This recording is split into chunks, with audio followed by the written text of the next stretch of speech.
Hello বন্ধুরা, welcome to my new blog. আজ সকালবেলায় এক কাপ দুধ চা নিয়ে এই শীতের রোদে ছাদে পৌঁছে গিয়েছিলাম। তো হঠাৎ করে মনে হলো তোমাদের সাথে আমার নেইল আর্টটা শেয়ার করি, যেহেতু এটা ক্রিসমাস উইক, মানে I mean to say new year week.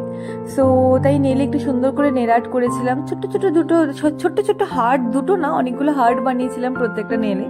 যাই হোক, তোমরা জানিও কেমন লাগছে আমার নেল আর্টটা। তো আজকে দুপুরের মেনুতে ছিল জম্পেশ খাওয়া দাওয়া, মাংস। তো আমি তার সাথে অ্যাড করেছিলাম পোলাও, ঘরোয়া কিছু আইটেম দিয়েই ভাবলাম, যেহেতু আমরা ছুটিতে সাধারণত পাই না, আমরা দুজনে ঘরে থাকি না, তো দুপুরে আজকে না হয় জম্পেশ খাওয়া দাওয়া করা হোক।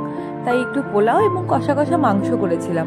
সত্যি বলতে নিজের প্রশংসা করলে কেমন দেখায়, বাট মাংসটা জাস্ট অসাধারণ হয়েছিল। এরপর কোনো একদিন তোমাদের সাথে না হয় সেই রেসিপিটা শেয়ার করা হবে। তো রান্না করতে করতে দেখি হঠাৎ করে মাসির ফোন। তো বড় মাসি আমার অ্যাকচুয়ালি ফাটাপুকুর মানে জলপাইগুড়িতে থাকে।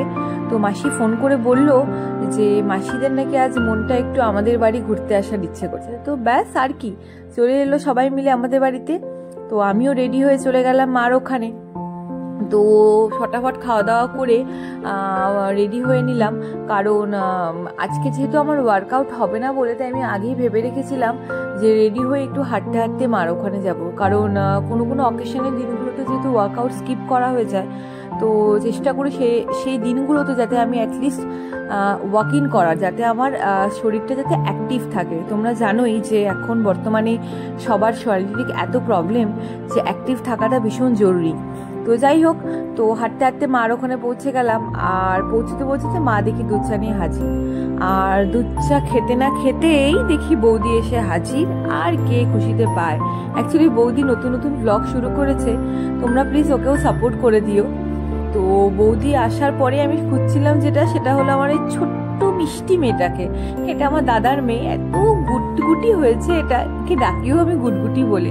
দেখো না, গোটা বাড়ি ময় ও ঘুরে বেড়াচ্ছে, ওকে নিয়েই সবাই ব্যস্ত। পিঙ্ক সোয়েটারে ওকে কি মিষ্টি লাগছে না বলো। যাই হোক, তো আমরা সবাই মিলে বেরিয়ে পড়লাম ভেগা সার্কেল মলের উদ্দেশ্যে। জানো তোমরা, ক্রিসমাসে ভেগা সার্কেল মলটা তো দারুণ ডেকোরেট করেছিল। তাই ভাবলাম সবাই মিলে ওখানে একটু ঘুরে আসা যায়।